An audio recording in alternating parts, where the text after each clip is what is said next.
So the first thing that it talks about here is strains and sprains. How many of y'all sprained an ankle at some point in your life? Real bad for me one time. Yeah. So ankle sprains, they're gonna be the most frequent orthopedic injury. Sometimes, too, sprains can be worse than breaks. Take a long time to heal. I have a son right now from football, a sprained knuckle of all things, in a full arm cast, can't use his hands, nothing, finger outs, all. So he is rather disgruntled with all of that. So a sprain can happen with any joint in the body that's got a ligament attached to it. So the way you can separate the two, you got sprains deal with muscles or tendons, and you see strain has a T in it, so think about tendons. And then a sprain is dealing specifically with ligaments. So you can strain a muscle, and you can strain a tendon, and you can sprain your ligaments. There are different degrees, obviously. First degree is going to be more mild than a third degree. You don't need to be able to identify the degree of the strain or sprain. The management and treatment of these, what is it? Rice. Yep, you've heard that. Rest, ice compression, elevation, so doing that for 72 hours. What if we leave ice on for too long? Skin breakdown, frostbite. So we need to be sure we educate them with any type of heat and cold therapy we do. 20 minutes on, 20 minutes off. We want to be sure that they don't just put the ice pack on and leave it on overnight, something crazy like that. Compression, so putting an ACE wrap or something on it because it's going to be swelling, so some type of brace or something that can help compress it. Compression stocking maybe would be appropriate, and then elevation can also help with decreasing the swelling. And then as far as I kind of skipped over that, how are they diagnosed? X-ray that can rule out any type of fracture or anything. CT scan, MRI. If it's you think of like a ligament tear, then MRI is going to give those details and the information you need for that. What kind of medications are they probably going to take? NSAIDs, those anti-inflammatories, that can help with the pain and inflammation. And then there are some complications and unstable joints. So sometimes, if you have a back sprain, that can increase the frequency. Some people maybe even told you, I just have weak ankles, and maybe they're more predisposed. That could be contributed to multiple sprains causing an unstable joint. There can be inflammation in the bursa, tendonitis, but all of those things too can cause issues with mobility.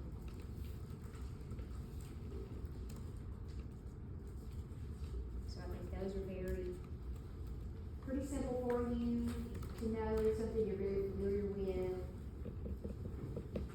And then fractures, number of things. In the elderly, it may be because of osteoporosis. In the child, it may be because they fell off the swing set. Middle adult, it could be car wrecks, injuries, sports injuries. Any of those things can lead to fractures. We know what causes it, and then if it's complete, it's going to be all the way across the width of the bone. If it's incomplete, it's not going to be all the way across the width of the bone. And then we know that they can be closed or open. Open fractures are going to create a great deal more treatment's going to be involved with it. We've got an open fracture, we've got a wound, plus we've got a broken bone. The fracture patterns are all pictured for you on page 1233, all of the types. What would you suspect with a spiral fracture? Pulling, twisting, abuse. Yeah. So like with a kid or even with an elderly, you want to be sure that you kind of be aware of that. And you see there the incomplete, it's just a piece of it. The complete fractures or those open compound fractures, those are the ones that are probably going to need surgical repair And that's where we're gonna get into the need for, the possibility of external fixators, or they go in and do surgery and put a pin in the hip or the femur, or, pin in the hand if they are displaced and they have to be realigned. So non-surgically, if it's closed, if it's a partial incomplete fracture, or if it's a closed fracture and it's in good alignment and they can cast it and immobilize it and get it to heal back right, that's optimal. But with the surgical management may be required for those open ones, or the ones that are displaced that require surgical treatment. If somebody has a cast on, how are you gonna monitor for any compromise of their neurovascular system? Circulation. So what are you looking at? Capillary refill, temperature, pulselessness, if that blood flow is cut off completely. Like tingling. Tingling, numbness. Yes, we're going to talk about that too, monitoring for all those P's with compartment syndrome, but also which a tight cast could contribute to. So there are some, like I mentioned, and there's some pictures in your book, there's some pictures on 1235. There's one down at the bottom, and it shows a picture of a bone with that external fixator device on there. And so that's actually where there's pins into the bone, and this fixation device is exposed outside the body. So are they at a great risk for infection? Yes. We got a direct portal directly into that bone. Osteomyelitis, inflammation inside the bone, is a beast to take care of. There's, there's only so much blood flow that's going to get in there, and those infections can be very, very difficult to eliminate. I actually talked to somebody last week that had a family member that ended up having to have an amputation because they got infection in that bone, and they could not get it under control. So that is something we protecting them from infection is going to be a big priority for these clients that have external fixation devices. Another thing that you see pictured there is traction. And in your ATI MedSurg book, chapter 71 talks all about mostly what we're discussing here with the musculoskeletal trauma. And it gives you some good information about the specific traction. What is the one thing that you always hear about? Weights hang freely with traction. Always, weights hang freely. We don't manipulate them. We don't adjust them. If we ever go in the room and see the weights on the floor, that's a red flag. We got to intervene, because the weights always need to hang freely. If the weights are sitting on the floor, then the traction is not doing what it's supposed to be doing. So there are two different types. You've got skin traction, and then you also have skeletal traction. So the skin traction doesn't have anything penetrating the bone. It is more like a boot or something, which is what you would see in the B picture. That's skin traction. So maybe they've got some type of boot or some type of device that is in place, and that is called Buck's traction. And this is used in order to immobilize the injury or fracture, and it's going to help with pain management by decreasing their muscle spasms. And that's what it says in the ATI book too. It says the primary purpose of skin traction is to decrease muscle spasms and immobilize the extremity prior to surgery. I think about this a lot of times with hip fractures. So if they had a hip fracture and you see them in Buck's traction, your expected outcome would be decreasing their muscle spasms, improving their pain management until they can get to surgery. Maybe for example, they are on some type of blood thinner or something, and they got to get their blood coagulation right before they can go to surgery. Maybe some instance like that. The other type is the skeletal traction, and you see that picture there in your book.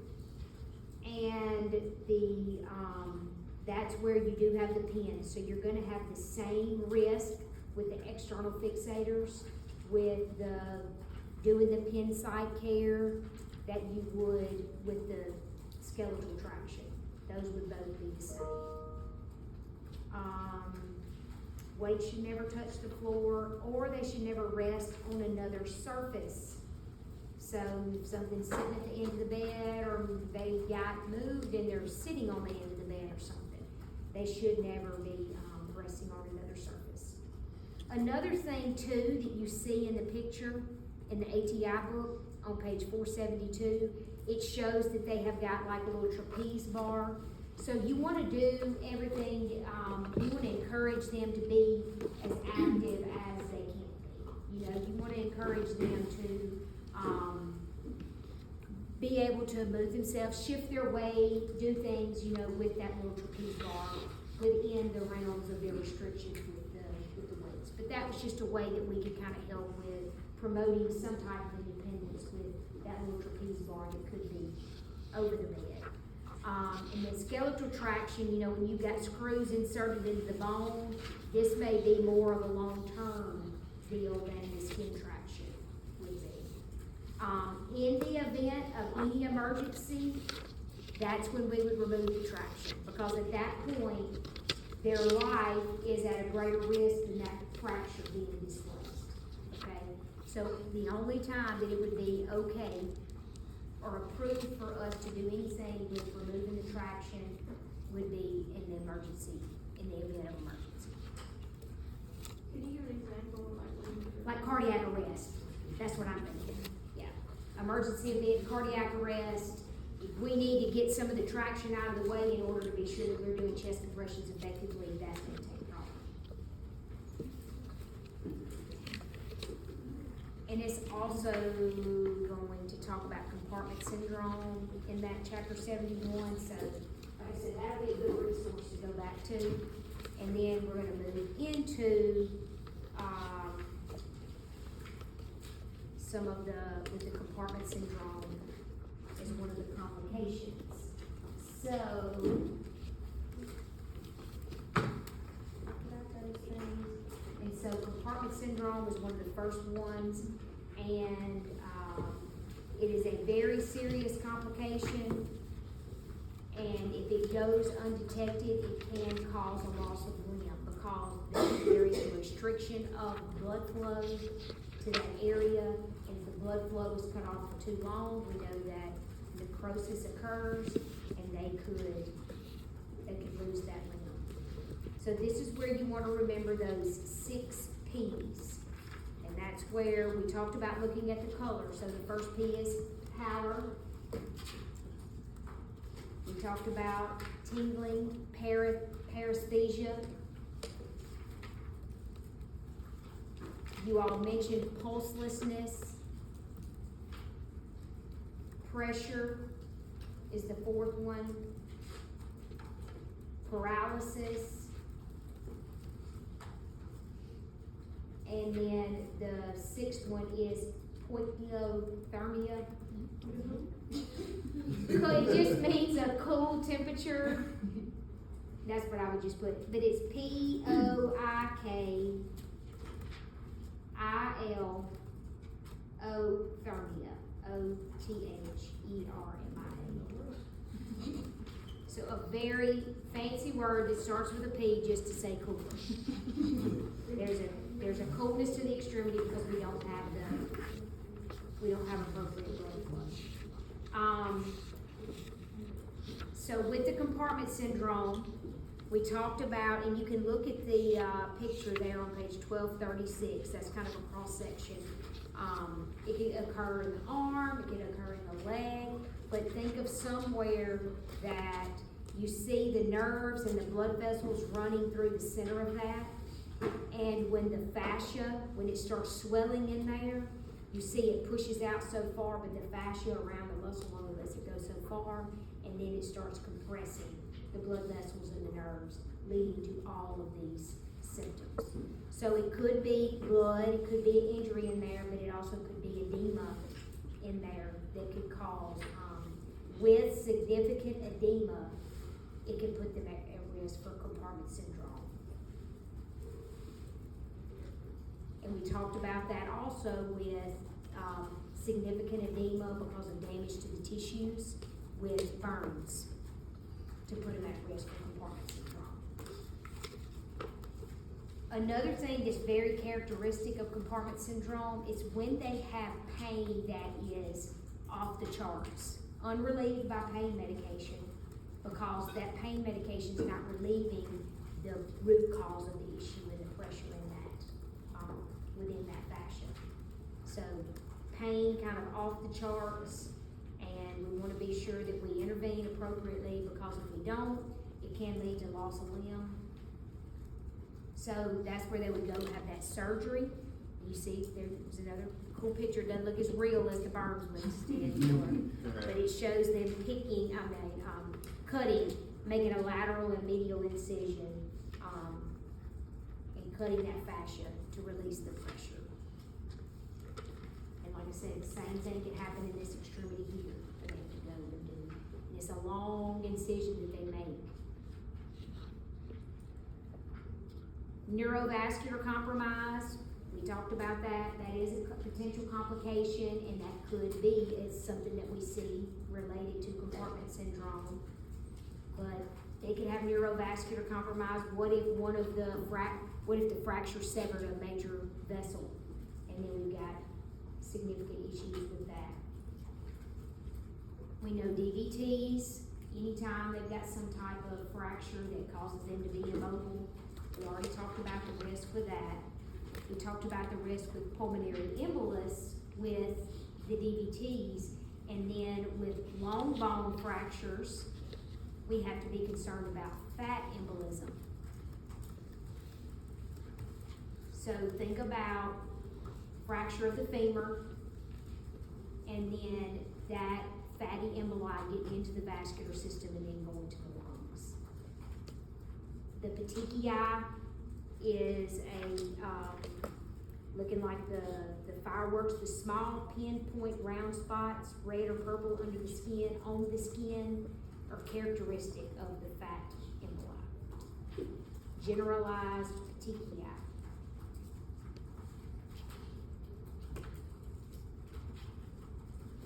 So like I said, that is kind of one of the differentiations between, as far as clinical manifestations, between a fat emboli and a pulmonary embolus, is the petechiae. But as far as the treatment, as far as the symptoms that the client, if it goes and restricts blood flow to that pulmonary artery, then we're going to have the chest pain, we're going to have all of those compromised respiratory systems. So, it does say that the difference too between them is the DVT, or the venous thromboemboli, is exactly what it calls in the book in this chapter. The VTE, the DVT, that usually occurs later as you become immobile and the clots have time to form, whereas the fat emboli is more acute. So like we had a long bone fracture, and then the fat emboli enters the bloodstream. So that's the difference between the two of them. The fat emboli would be more identified acutely. Another complication that you see mentioned there is rhabdomyolysis. And if they have any type of crush injury and it's caused extensive damage to the muscle, that's where we know that diffuse amounts of myoglobin are released, and then it lodges in those nephrons in the kidneys, leads to renal failure, and then usually results in them needing to be on continuous renal replacement therapy to try to jumpstart the kidneys again, try to help with flushing out that myoglobin in the system. We had a guy one time that had a bad four-wheeler wreck and went over the handlebars, and when the handlebars hit the leg, he had rhabdomyolysis and some major swelling and issues in both of his thighs. So rhabdomyolysis, and that is, like I said, the best treatment for it is the continuous renal replacement therapy. Is like it's a very gentle dialysis that they can do at the bedside. Did any of you all ever see that in the intensive care setting? Did you get to see it? So they do it at Baptist, and same type of dialysis catheter would be put into the leg or in the upper chest, but it's just where they get continuous it's on 24 hours, and so it's not like major dialysis where they do the 4 hours and they draw off a whole bunch of fluid within that amount of time. It's more gentle because it's spread out continuously. And then hopefully then the kidneys are jump started and the client's able to maintain themselves. Amputations, where we're kind of going next. And that can vary. You know, sometimes it could be that the client has a traumatic amputation with an accident, or it could be that we have a diabetic with a necrotic foot that has to have an amputation. So that can vary. In this particular situation, we're going to focus more on the traumatic amputations, like motor vehicle accidents, motorcycle crashes, things like that. So when it's amputated, it mutilates the area, completely destroys tissue, blood vessels, all of those things. As far as the management goes, immediately, you know, if they had a major accident and part of the leg was severed, immediately trying to control the bleeding is going to be a priority to try and help decrease the risk of death as a result of total blood volume loss. We want to work towards replacing the blood. Tourniquet may be necessary. And then, like it mentions in the book, the elective ones are going to be more of those that are patients with chronic conditions. So some of the complications that you can get from amputation, obviously the first one being hemorrhage, because you completely severed the arteries, blood vessels to that area, then that can lead to severe bleeding and lack of perfusion. Infection, that would be a lot more associated too with those clients that had some type of chronic infection that led to the amputation. And then if they did have a traumatic amputation, whatever caused that, there could be a risk for infection being introduced. Contractures are another thing. So when you have a client that has an amputation, the best outcomes, we want to set them up to be able to get a prosthetic device. And so there are measures that we need to take early on in order to be sure that they don't get a contracture. Because if they get a contracture, think if they had an above the knee amputation and you get a contracture in that hip, how can they walk with a flexed hip? We gotta be sure that we do everything we can. If it's below the knee, we wanna be sure they don't get a contracture at the knee, because we wanna be sure that they can use a prosthetic device successfully. So one thing that is, and I'll never forget, it stands out to me too when we're taking students to clinical and LPN school. On the transitional care unit, there was a client that had bilateral above the knee amputations. And so it was very important for her to have time during the day where she laid in a prone position. Because if you think, if they sit in that bed, head up, that hip is gonna continuously stay in a flexed position. And so they're at a great risk for a contracture there. So be sure that if you have clients with bilateral, especially bilateral, but even if it's just one, being sure that they have periods of time through the day. Think about like an infant has to have tummy time with them as well. They need to have time in the prone position to be sure that they extend that hip so the contracture doesn't occur. So they need to lie prone for regular intervals throughout the day. But the reason we don't want a contracture is because we want them to be able to have a prosthetic. Phantom limb pain, is that real? Yes. It is, and we need to treat it as such. So sometimes it may be treated better with things like Neurontin rather than pain medication, because it is a lot more nerve related. But it can be sharp, burning pain, tingling, and we want to be sure that we do treat that appropriately. And then neuromas are another, and that's kind of where you get kind of a clump of nerve axons, and you can imagine how painful a clump of nerves can be and how sensitive. And maybe it clumps up and occurs and it's in one spot of of where that's healing or whatever, it could be very, very sensitive, so. Another thing too, with our, when we're trying to prepare the stump for prosthesis, it's gonna be being sure that it's wrapped appropriately, using that figure 8 design with our ace wrap to be sure that it's wrapped appropriately to get the size down, help prevent swelling, excessive amount of edema or anything like that.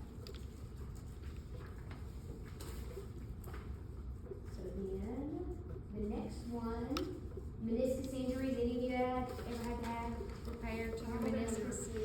But you have that click in it where it locks sometimes on you and all the complications from it because it hasn't been repaired yet. So, various things can cause this. It does also mention how some chronic diseases or rheumatoid arthritis or osteoarthritis because of the breakdown of the meniscus. So, it just mentions there that the medial is more amputated than the lateral, but you can see a picture of the actual meniscus. So on page 1245, you can see a picture there, and it just shows that's kind of like a cushion. That's the cushion there between where right behind the knee, where the bones fit together, where they rub together in the knee.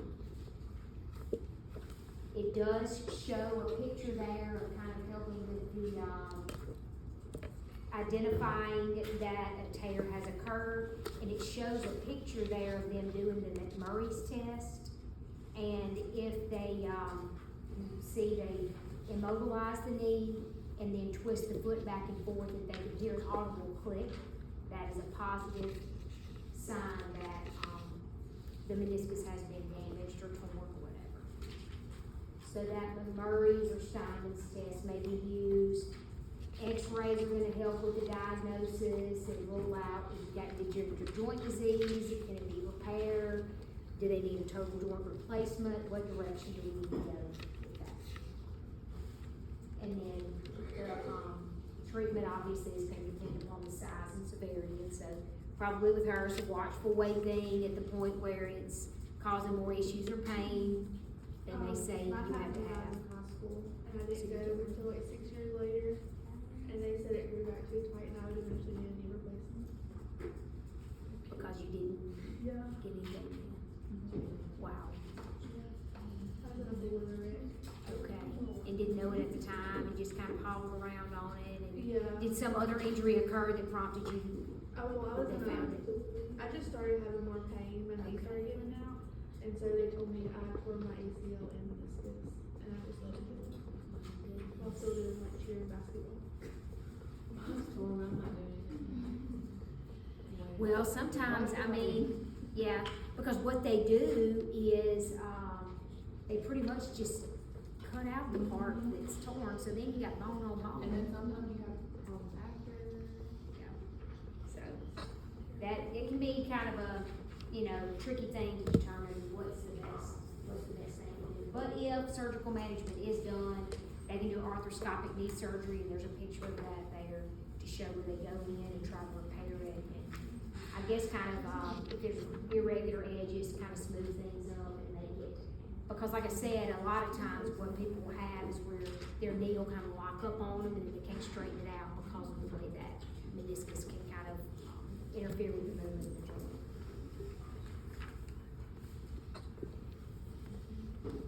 And carpal tunnel syndrome, I think that's something that you're all probably very familiar with. People that are gonna be more predisposed to this are gonna be people that working on a keyboard a lot.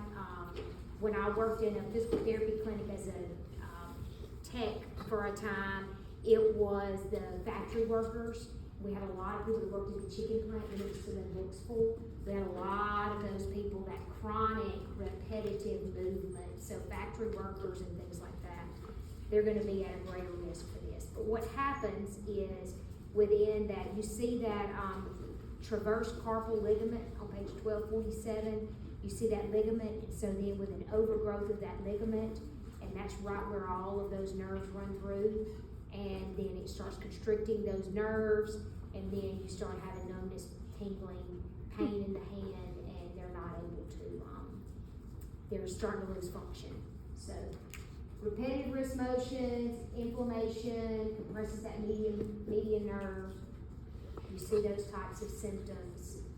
And then the best intervention for that really is at the point that they do the release surgery. But those are some very specific tests they can do. The Fallon's test and the Tinell's test. And it tells you, it gives you details in the book. And what it does, they have 60 seconds by placing the back of the hands together while flexing both wrists, and then compress the median nerve, and then they're looking for certain symptoms to identify if it's a positive test.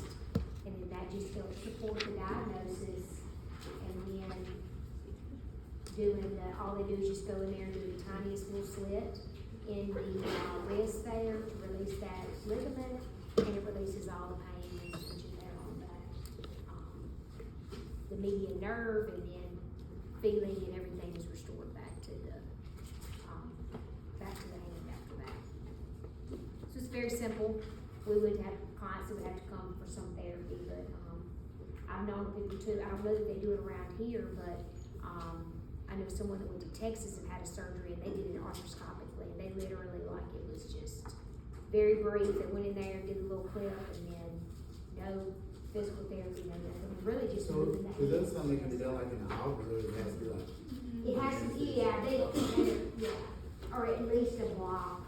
There's a surgeon that calls ortho, he will, if the patient wants to, let them be awake. Really? And just do a nerve block to the arm? Because it's so simple. It's so quick. If they often let them be awake too. I would not. I can do it, but it's that weird. Yeah. I do it. But with all the symptoms and what's involved with general anesthesia, especially from clients that And it's so experience